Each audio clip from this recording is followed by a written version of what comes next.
नमस्कार मैत्रिणी, मिस्टीज किचनमध्ये आपलं स्वागत आहे। आज आपण पाहणार आहोत माशाची थाली।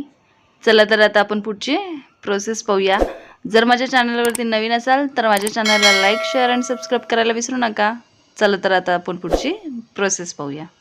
आता इथे आपण सर्वप्रथम कोलंबीचा रस्सा करणार आहोत। त्याच्यासाठी इथे मी तेल घेतलंय, त्याच्यामध्ये जिरा आणि बारीक चिरलेला कांदा घालून छान परतून द्यायचं आहे।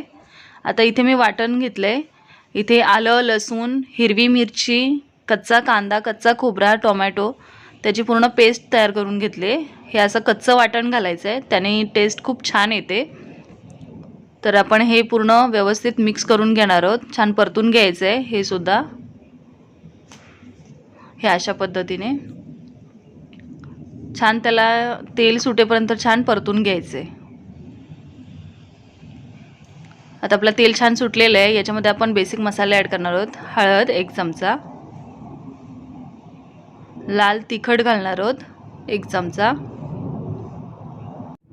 मालवणी मसाला 1 चमचा आणि आता आपण याच्यामध्ये गरम मसाला 1 चमचा घालणार आहोत। मसाले तुमच्या आवडीनुसार तुम्ही कमी जास्त करू शकता आणि हे सुद्धा व्यवस्थित परतून घ्यायचे। सर्व मसाले असं छान मिक्स करून घ्यायचे। आता आपण याच्यामध्ये कोलंबी स्वच्छ साफ करून मी धुवून घेतलेली आहे स्वच्छ, ती घालायची आहे। ही सुद्धा याच्या मसाल्यामध्ये छान परतून घ्यायची आहे। आणि आता याच्यामध्ये आपण गरम पाणी घालायचं आहे। गरम पाण्याने टेस्ट खूप छान येते। अशा पद्धतीने आपण गरम पाणी घालून घ्यायचं आहे। याच्यामध्ये आता आपण चवीनुसार मीठ घालायचं आहे आणि आता कोकम घेतले ते मी घातले त्याच्यात आणि हे आता आपण एक 10 मिनिटं शिजू द्यायचे।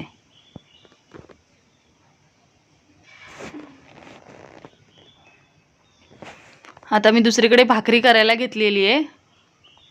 भाकरी सुद्धा आपली मस्त व्यवस्थित घालून घ्यायची आहे।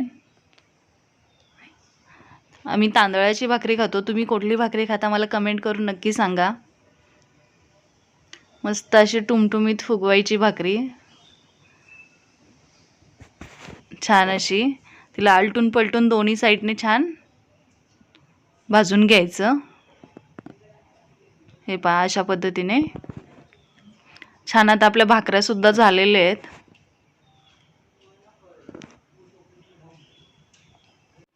आता इथे दुसऱ्या साईडला मी भात सुद्धा घालून घेतलेला आहे। आपला कोलंबीचा रस्सा सुद्धा छान झालेला आहे आणि इथे मी भात घातलेला आहे।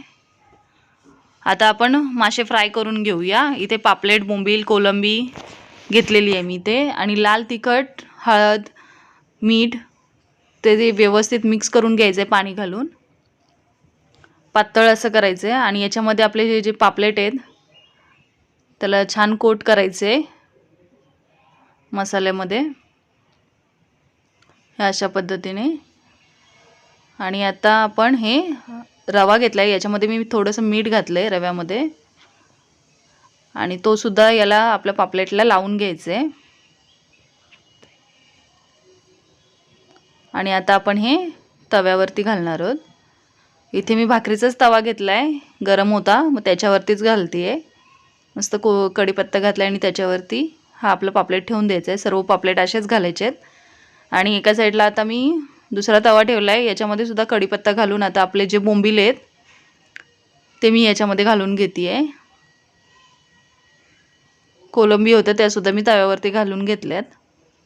मस्त यांना क्रिस्पी होईपर्यंत छान असं परतून द्यायचं। हाय फ्लेमवरती करायचे नाहीत, लो फ्लेमवरतीच करायचे आहेत। आणि इकडे मस्त आपला कोलंबीचा रस्सा सुद्धा छान झालेला आहे। मी गॅस बंद केलाय आणि हे मासे सुद्धा आता आपण शिजू देणार आहोत। अशा पद्धतीने आपली मस्त अशी कोळीवाडा स्पेशल थाली तयार झालेली आहे। मस्त क्रिस्पी बोंबील, पापलेट, कोलंबी, कोलंबीचा रस्सा, भाकरी, भात आणि मी सोलकढी केली होती, ती सुद्धा आपली तयार आहे। या सर्वांनी खायला। जर माझे व्हिडिओ तुम्हाला आवडत असतील तर माझ्या चॅनलला लाईक, शेअर आणि सबस्क्राइब करायला विसरू नका। थँक्यू।